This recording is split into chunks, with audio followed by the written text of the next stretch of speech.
Жеңіс Медетбаев, жер қаһары.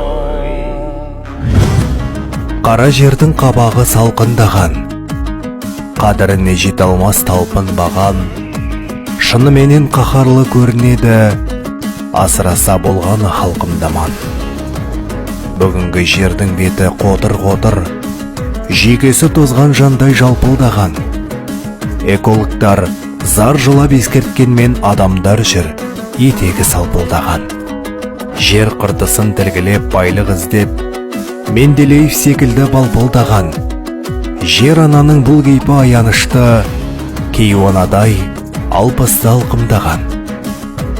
Жылдан жылға жылынып бара жатыр, бұрындары дәл бұлай алқынбаған. Мәңгілік мұздықтар да еріп жатыр, ұнамайды қазіргі қалпың маған. Табиғи тепе-теңдік ауытқыда, жер ана да жасап жүр салқын қадам.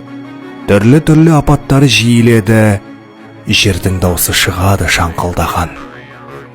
Жер сілкініс, өрт және лай көшкін, су тасқыны торнадо таңқылдаған.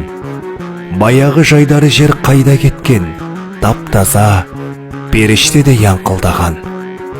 Әр түрлі ауру түрі қаптап кетті, не істейсің ем жоқ деп саңқылдаған.